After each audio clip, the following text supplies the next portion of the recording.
out of my depth, making where my feet can't touch the bottom.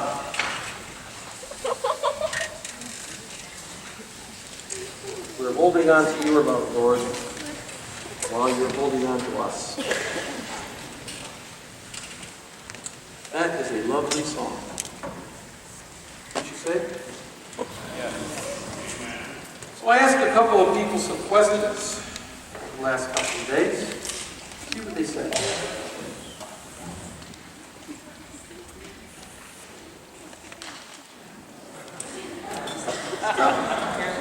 Read those.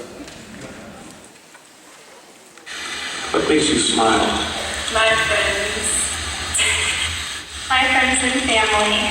A lot of things make me smile. Mostly like music and laughter, the fun things in life, anything. Friends and family make me smile. Mostly just saying the word smile makes me smile. It's a classic friendly. It's like the love of others. I mean, it really gives me a high for that. I love it. Laugh makes me smile. I think everything makes me smile. Anything from nature to my friends and family to art, whatever. I think I'm just a happy person. I like to smile. What makes you smile? Being on music. I don't know. Everything, basically. Being with my friends. Singing with my choir. Hanging out with my friends here at Lab. Knocking my picture tape. Yeah, knocking our picture tape too. That makes me smile. Not the milk.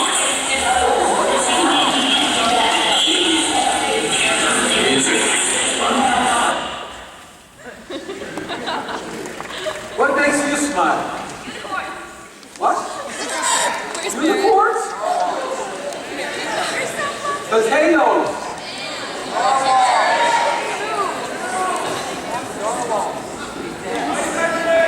If I get in your mind something that makes you smile, and I want you to shout it out loud when I count to 3.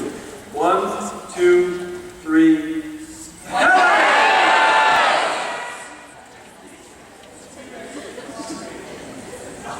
What? T-Rex doing the laundry. Okay, I'm pulling that into my memory and imagination.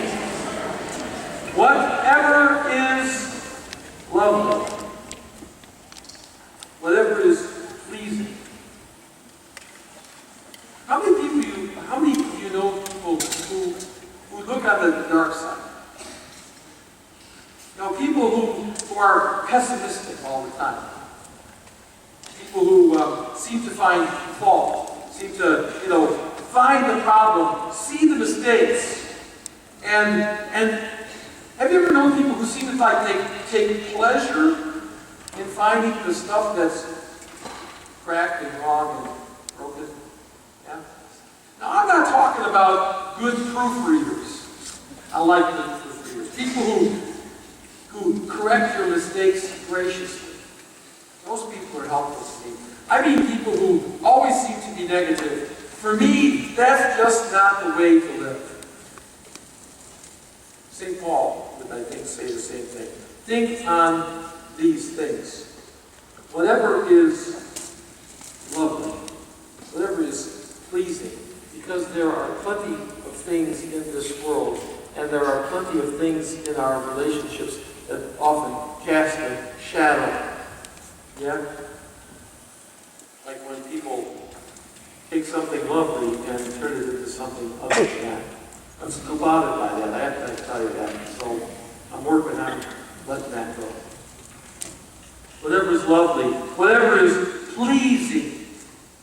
I found another translation as I was reading in preparation for this week, and someone wrote, whatever brings love out of us. I like that. And so I have some friends who are going to help us this morning with our word. First is Kelly Sprague, who is with the Crossroads novel. She has a lovely story. Kelly?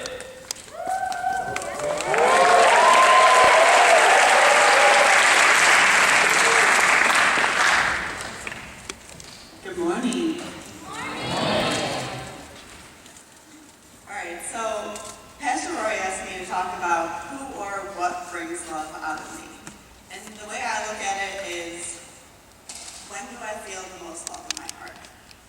2 years ago, I went on a mission trip to Pine Ridge Indian Reservation in South Dakota. It was one of the most poverty-stricken places I've ever seen, and it is actually labeled as one of the most poverty-stricken places in the United States. When we first got there, I realized that we weren't wanted necessarily. There were people who really wanted us, and there were people who didn't want us at all. There were people who literally threw fireworks at us to try and get us to go away. In the afternoons, I worked at a kids' camp. The first afternoon I was there, this little girl ran up to me. She had these big brown eyes and long brown hair. She ran straight into my arms. I looked into her eyes, and I could tell there was something different with her. There was something that I couldn't explain. There was a light in her eyes that I saw that I've never seen in anyone else. Throughout the week, we became attached to each other. We did many things together. We played at the park, we ran around, we talked, and I listened. 6 months after this mission trip, I saw an episode of 2020 on TV about the Pine Ridge Reservation. It was pretty convenient that it happened 6 months after I had just been there, because usually around that time, that's when I'm really, really excited.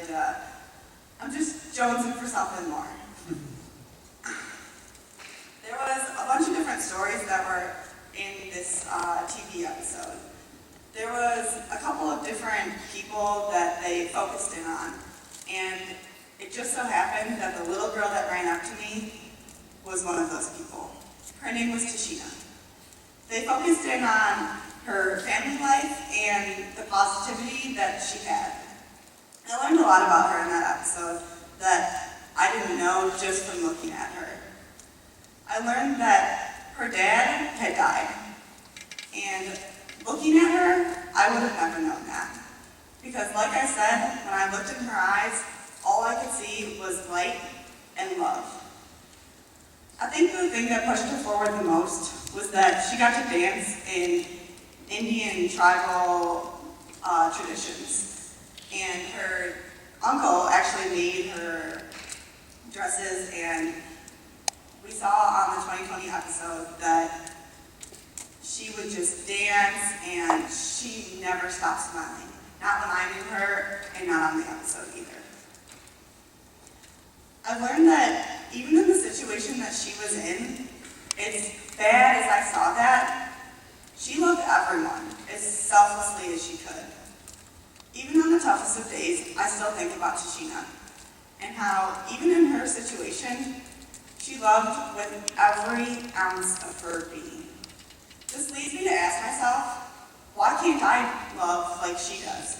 Well, I can, and so can all of you.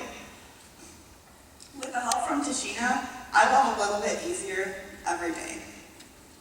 It's been over 2 years now, just over 2 years, and I still think about this little girl on a daily basis. Her face has never left my mind. She's constantly the one bringing the love out of me.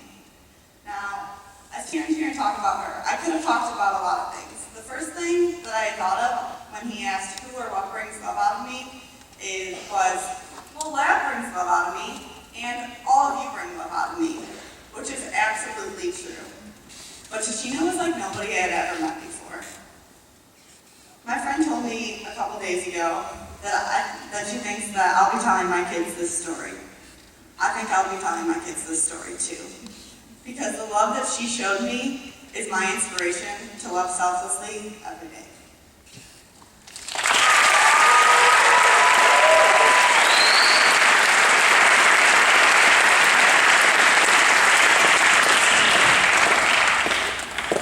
George is a 20-year-old guy. Really young, I guess. I got to know him this summer as we traveled together. He has a sister who has Down syndrome. Her name is Marcy. I went to pick up Jordan as we were getting ready to go to the airport to travel. And I walked into the foyer of the house, And Jordan was standing there with his suitcase, and up on the balcony, up the stairs, looking down was Marcy. And what I saw was these it sounds familiar, these two bright eyes and a smile that just literally lit up that room. Jordan pointed up to her and said, "This is my sister Marcy." And she waved down at me, and I waved up at her, and she said, "What's your name?" So I told her it was Pastor Roy. And she said, "Are you going with Jordan?" I said I was. And then he and I left to travel to Israel for 10 days. When we got back, we took the van and we drove into his house, and his mom and his dad and an aunt and uncle were actually standing in the driveway waiting for him. So he jumped up out of the van and started talking to them, and the rest of us got out of the van and started unloading his luggage so that he could pick it up and then we could head on. Marcy came bouncing out the front door of the house, and she went like a shot, just right at Jordan, just hugged him and hugged him and hugged him and hugged him, and it went on. It was great. And then she stepped back from Jordan. She looked over at me and she said, I remember you, Pastor Roy."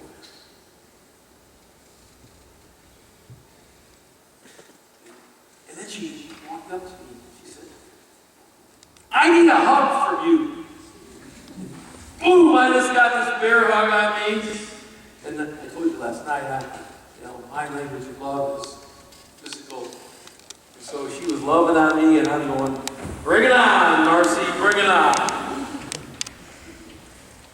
And then after she hugged me, she hugged everybody else who had been on the trip, right by the van. She made us all smile. See, Marcy is lovely. Marcy lives a pretty simple life. Some people would call her handicapped. Some people would call her disabled. Some people feel sorry for her that she can't live a whole, full life. And they actually use those words, that she can't live a whole, full life. But in the just 2 times that I met Marcy, what I discovered is she trusts people. And she loves people. And she loves the world. Freely and fully and joyfully. And when I read these words of St. Paul, whatever is lovely, whatever brings love out of you, I think of Marcy. Being around her for 5 minutes did that. Our next lovely story is going to be told by Abby Corbett, who is a participant in phase 3.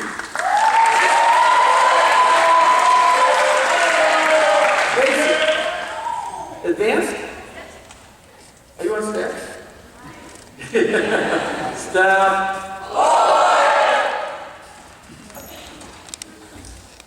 So, when PR asked me what brings love out of me, I honestly couldn't come up with anything cool. I mean, what does that even mean? So, I thought, and then I thought some more. And of course, all I could think of was the most cliche thing. My family. My family is one of the loudest families you will ever meet. But that's just kind of how we express our love. It's incredibly exhausting, but you kind of become accustomed to it. I learned all kinds of ways to express my love through my family.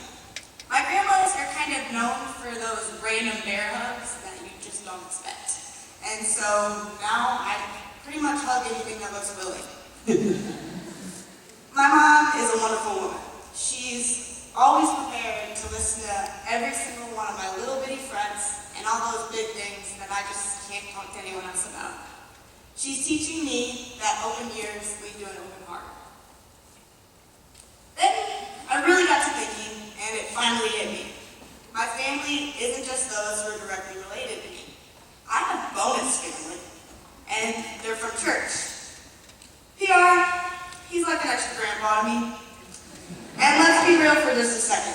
If this man can't teach you how to bring out some love, I don't know who can.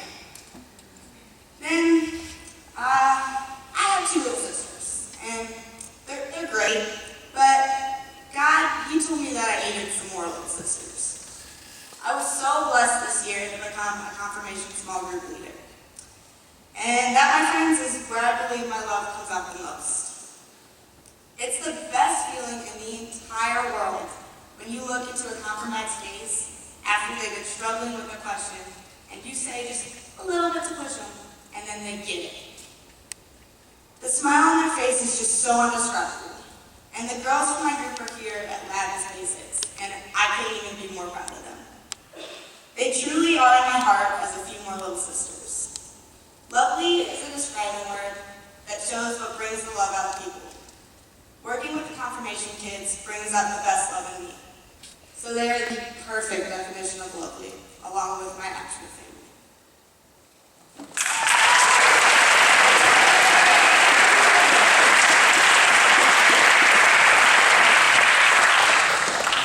I believe that it is God's intention to incept love into this world.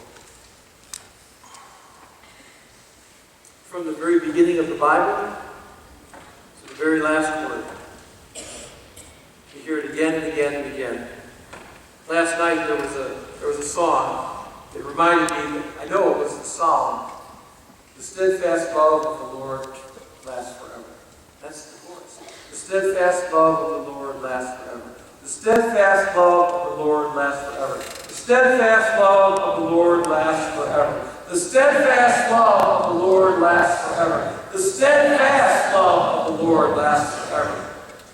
I see God inspires the same love to flow from us. It's a self-giving love. It's a self-sacrificing love. It's an honorable love. It's a pure love. It's a true love. It speaks the truth to us and brings the truth from us. That's the love of God. It's a risk to live that kind of love. It's a risk to express that kind of love to a world that doesn't always want to hear it or receive it or submit to it. But we live best when love is flowing from us. We live best when love is flowing from us. Back to A Knight's Tale. William and his friends have been separated from Jocelyn for a time. The words that they parted with were not so pleasant. And now William wants to write her a letter.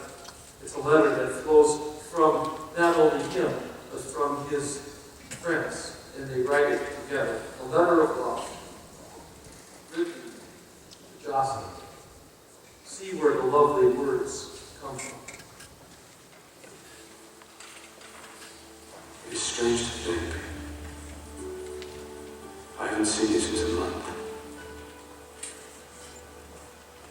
I have seen you, but not you. I have seen sunsets and sunrises, but nothing of your beautiful face.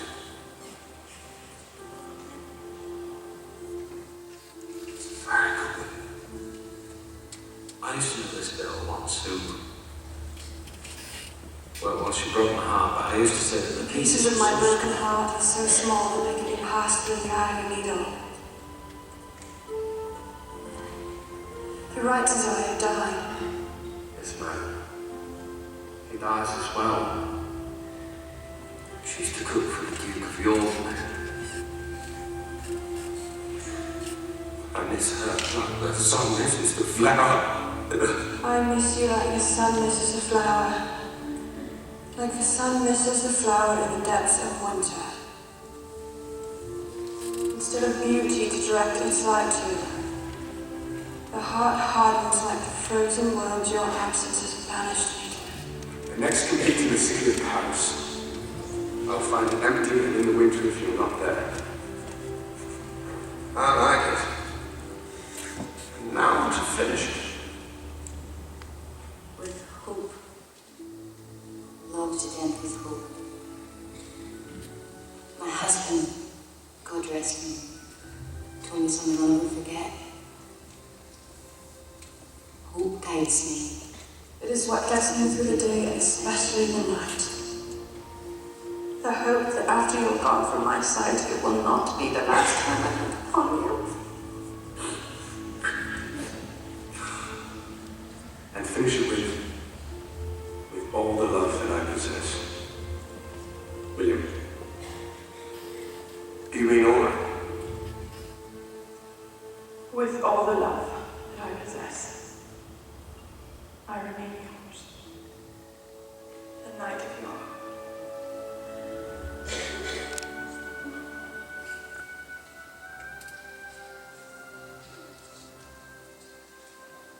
My master hoped you might have something to send him in return.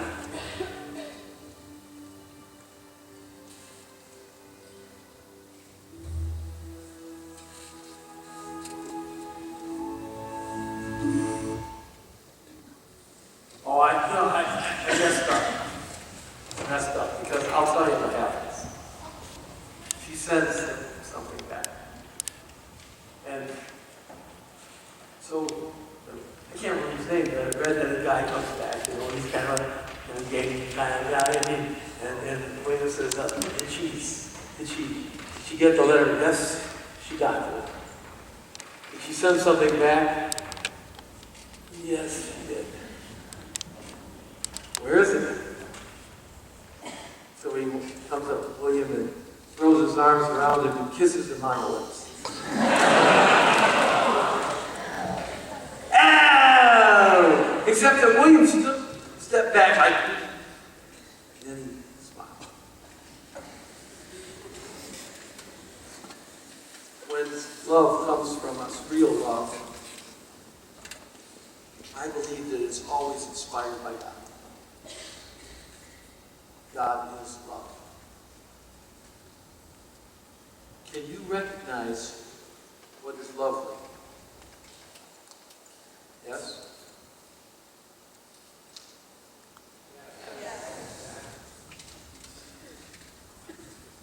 Okay, well, here's what we're going to do, just to see if you can. I'd like some folks to come up to help me. I have some cards here, 900 of them to be exact, and I'd like for you to take 3. And the card on one side says, whatever is lovely, you bring love out of me.